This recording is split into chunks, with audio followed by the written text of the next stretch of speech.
Hi. So இந்த வீடியோவில் ஒரு நம்பருக்கு எத்தனை ஃபேக்டர்ஸ் இருக்குது அப்படின்றத பார்க்கலாம்.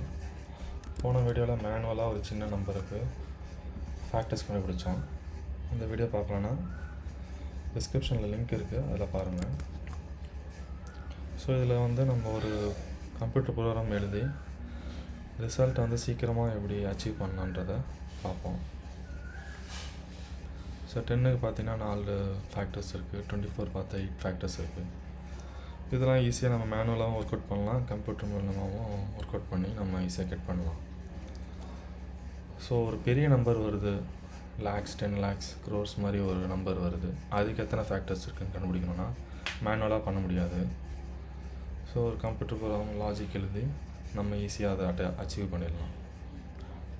அது பேசிக்கலாக ஒரு ஸ்டெப்பு எடுக்கிறோம் அப்படின்னா மேனுவலாக என்ன பண்ணுமோ அதையே நம்ம வந்து கம்ப்யூட்டருக்கு ஃபீட் பண்ண போகிறோம் லாஜிக்காக.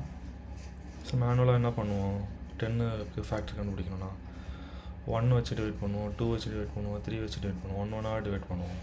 ஸோ அதே ப்ராசஸ் தான் நம்ம வந்து கம்ப்யூட்டருக்கும் யூஸ் பண்ண போகிறோம். அதுதான் இங்கே போட்டிருக்கு. 1லேருந்து என்னன்றது 10 இல்லைனா 100ன்னு நம்பர் வச்சுக்கிறோம் அப்படின்னா 1லேருந்து ஒரு ஸ்டெப்பாக போய் 100 வரைக்கும் ஒரு நம்பரையும் 100 டிவைட் பண்ணோன்னா எத்தனை ஃபேக்டர் இருக்கோ அத்தனை கவுண்ட்டு அப்படின்னு எடுத்துக்கலாம். இல்லை நம்ம அது என்னென்ன ஃபேக்டர் வருதோ அதை நம்ம கண்டுபிடிச்சிக்கலாம்.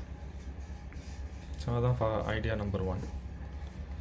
அதுக்கு லாஜிக் பார்த்தீங்கன்னா ஸ்டார்டிங் கவுண்ட் வந்து 0வாக இனிஷியலைஸ் பண்ணிக்கிறோம். கவுண்ட்டுன்றது C. ஸோ 1லேருந்து ஸ்டார்ட் பண்ணுறோம், 0லேருந்து ஸ்டார்ட் பண்ண முடியாது, 0 டிவைட் பண்ணால் இன்ஃபினிட்டி போயிடும். ஸோ 1லேருந்து ஸ்டார்ட் பண்ணி n வரைக்கும் போகிறோம். nன்றது 100ன்னு வச்சுக்கிட்டோன்னா ஒரு ஸ்டெப்பாக மூவ் பண்ணுறோம். 1 2 3 4 அப்படின்னு 100 வரைக்கும் மூவ் பண்ணி கண்டிஷன் எழுதுகிறோம். 100ஆல் 1 டிவைட் பண்ணி 0 வருதா, ரிமைண்டர் வந்து 0 வருதான்னு பார்க்குறோம். 0 வந்ததுன்னா அது வந்து ஃபேக்டர். ஸோ இந்த கண்டிஷன் வந்து பாஸ் ஆகிடுச்சுன்னா ஒரு கவுண்ட்டுன்னு எடுத்துக்கிறோம். இல்லை நம்ம வந்து இங்கே ஃபேக்டர் வந்து பிரிண்ட் பண்ணணும் அப்படின்னா பிரிண்ட் பண்ணிக்கலாம். ஸோ இது வந்து எல்ஸ், அதாவது இந்த கண்டிஷன் சாட்டிஸ்ஃபை ஆகலைன்னா அடுத்த நம்பருக்கு போயிடும். 1 2 3 வரைக்கும் 1 2 வரைக்கும் சாட்டிஸ்ஃபை ஆகும், 3 சாட்டிஸ்ஃபை ஆகாது. ஸோ அந்த மாதிரி கண்டிஷன் உள்ளே வரதெல்லாம் ஒரு நம்பரை இன்க்ரீஸ் பண்ணிவிட்டு ஃபைனலாக ஃபார்ல முடிஞ்சோன்னே நம்ம வந்து ரிட்டர்ன் பண்ணிடலாம் கவுண்ட்டை. ஸோ நமக்கு ஆன்சர் கிடச்சிடும். இவ்வளோதான். இந்த லாஜிக் வச்சு நம்ம வந்து ஈஸியாக ஒரு நம்பருக்கு ஒன்றுனா ஃபேக்டர்ஸ் வந்து கண்டுபிடிச்சிடலாம்.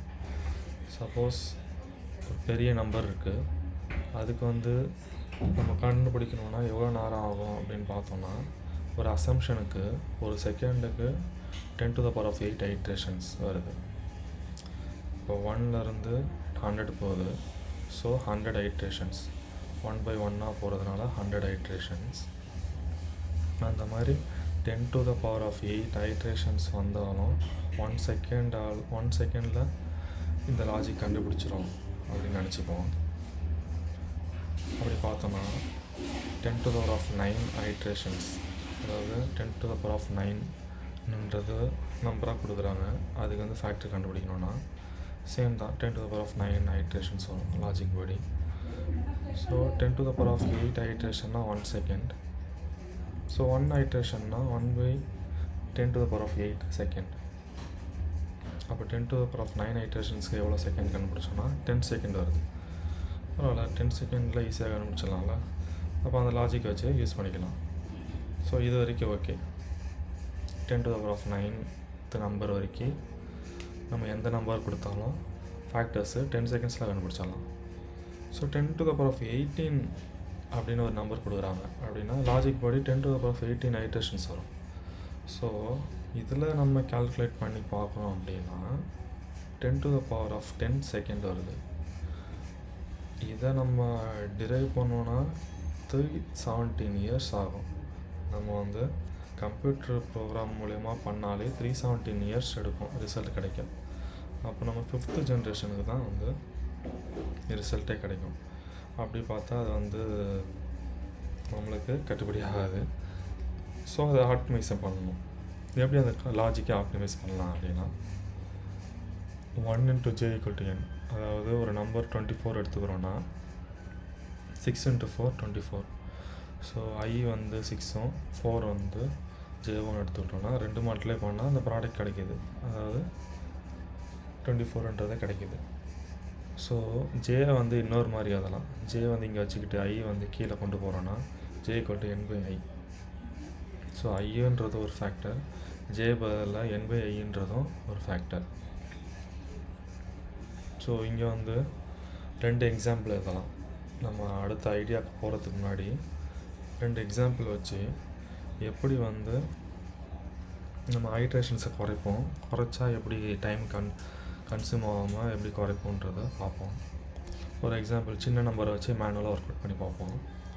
24 அப்படின்னு எடுத்துக்கிட்டோன்னா 1 2 3 4 6 8 12 24 இதுதான் இதோட ஃபேக்டர்ஸ். ஜேக்கு பதில் n/i வச்சுருக்கோம். ஸோ என்னன்றது 24, ஐன்றது 1. 24/i 24, 24/2 12, 24/3 8. ஸோ அதையும் லிஸ்ட் அவுட் பண்ணிடுறோம். ஸோ இந்த இடத்துல நீங்கள் பார்த்தீங்கன்னா 3 × 8 24, 4 × 6 24, 6 × 4 24. ஸோ இந்த நம்பர்ஸ் வந்து பார்த்திங்கன்னா அப்படியே இன்டர்சேஞ்சபிளாக ரிப்பீட் ஆகுது அப்படியே. ஸோ எங்கே ரிப்பீட் ஆகுதோ அதுக்கு முன்னாடி ஒரு லைன் போட்டு நம்ம ஸ்டாப் பண்ணிடலாம். ஸோ இது வரைக்கும் நம்ம ஐட்ரேஷன்ஸ் கண்டுபிடிச்சாலே நம்ம வந்து ஈஸியாக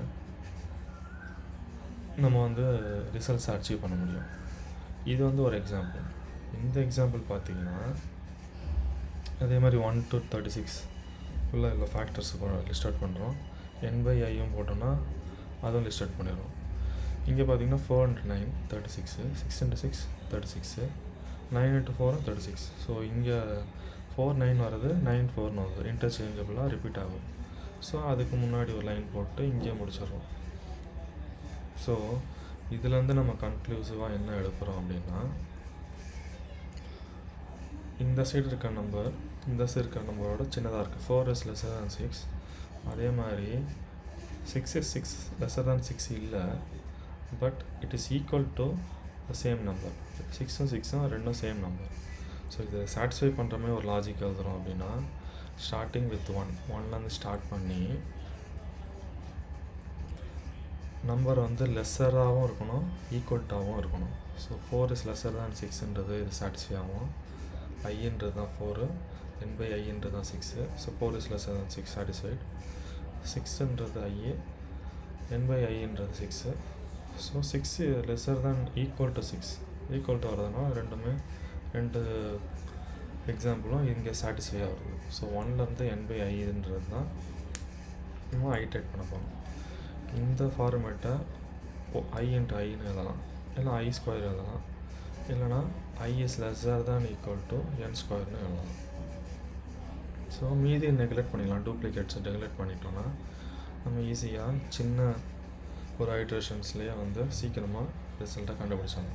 ஸோ அதுக்கு உண்டான லாஜிக்னா இது ஜஸ்ட் ஒரு சேஞ்ச் தான். ஏற்கனவே பார்த்த மாதிரி n மாடுலஸ் ஆஃப் i = 0 0ன்னு ரிமைண்டர் வந்தால் தான் நம்ம கண்டிஷன்குள்ளே வரப்போகிறோம். அங்கே வந்து c = c+1 முன்னாடி சொல்லியிருந்தோம். இங்கே வந்து என்ன சொல்ல போகிறோன்னா, நம்பரை வந்து சேமாக இருக்குது i, இது n/i ரெண்டுமே சேமாக இருக்குது அப்படின்னா ஒரே ஒரு தடவை மட்டும் கவுண்ட் இன்க்ரிமெண்ட் பண்ணு, வேறு மாதிரி நம்பர் இருக்குது, அது எல்ஸ் பாட்டுக்கு வந்துடும் ஆட்டோமேட்டிக்காக. ஸோ அப்போ 2 தடவை இன்க்ரிமெண்ட் பண்ணு அப்படின்றத சொல்கிறோம். நம்ம இந்த மாதிரி பண்ணோன்னா நம்மளுக்கு ஃபைனலாக எண்ட் ஆஃப் த லூப் நம்மளுக்கு ஒரு கவுண்ட் கிடைக்கும், அது ரிட்டர்ன் பண்ணால் ஆன்சர் வந்துடும். ஸோ இங்கே பார்த்தோன்னா 1லேருந்து √n வரைக்கும் தான் நமக்கு ஐட்ரேஷன்ஸு வரப்போகுது. ஸோ இது வந்து நமக்கு கம்மி டைம்லேயே கிடச்சிரும். எவ்வளோ டைமில் 10⁻18 எடுத்துக்கிறோம் அப்படின்னா √n போட்டோம்னா 10⁻9. ஸோ 10⁻9 அப்படின்னா 10 செகண்ட்ஸுன்றதை நம்ம ப்ரீவியஸாகவே பார்த்தோம். ஸோ ஐடியா 1ல் 317 இயர்ஸில் கிடைக்கிறது ஐடியா 2ல் 10 செகண்ட்ஸில் கிடைக்கிது, நம்ம கோடை வந்து ஆப்டிமைஸ் பண்ணுறதுனால. ஸோ இதுதான் ஃபைனல் சொல்யூஷன். ஸோ இதை தவிர வேறு ஏதாவது சொல்யூஷன் இருந்தால் சொல்லுங்கள், டவுட்ஸ் இருந்தால் கமெண்ட் பண்ணுங்கள். தேங்க்யூ.